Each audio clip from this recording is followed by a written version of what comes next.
শিবরাত্রির একদিন আগে আমি আর আমার হাসব্যান্ড মিলে গিয়েছিলাম ৫১ শক্তিপীঠের একটি পীঠস্থান যেটা সিলেটে অবস্থিত ওইখানে, ওই মন্দিরে। এখানে দেবী সতীর একটি অংশ পতিত হয়েছিল। সেটি হচ্ছে গিবা মানে হচ্ছে গলার ঘাড়। আমরা যেতে, যেতে একটু লেট করে ফেলেছিলাম যার জন্য পুজো শেষ হয়ে গিয়েছিল।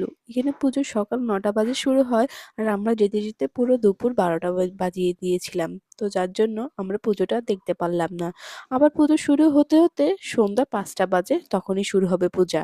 তো আমরা দেখছিলাম আর এইখানে পড়েছিল মার সতীর গিবাটা। তো চারপাশটা দেখছিলাম। তো চারপাশটাও পুরো নীরব ছিল আর চারপাশটা অনেক সুন্দর গাছগাছালি ছিল। আর এখানে মায়ের পূজা করা হয় আর এখানে যে মানুষই করে না ওই মানুষই তার মা সে পূরণ করে সেটা। আর এখানে জায়গাটা খুবই জাগ্রত। মা এখানে খুবই জাগ্রত। তো আমরা এখানে গিয়েছিলাম। তো গিয়ে আমরা একটু পুজো দিয়েছিলাম। পুজো দিয়ে তো আমরা এখানে প্রসাদ নিয়েছিলাম। প্রসাদ নিয়ে চারপাশটা ঘুরে দেখছিলাম। চারপাশটা এত সুন্দর আর নীরব আর এখানে মায়ের মন্দিরের কাজও মানে কাজ চলছিল তো। তো যার জন্য এখানে কিছু, কিছু মানে কিছু, কিছু মানুষও ছিল। তো আমরা যাওয়ার পরই আরেকজন আসছিল পুজো দেওয়ার জন্য, মানে নমস্কার দেওয়ার জন্য। তো আমরা এখানে চারপাশটা দেখছি আর এত সুন্দর। আর এখানে সামনে হচ্ছে কর্তার মশাইয়ের বাসা। তো কর্তা আমাদেরকে প্রসাদ দিল। তো খেয়ে আমরা বাসায় চলে আসলাম।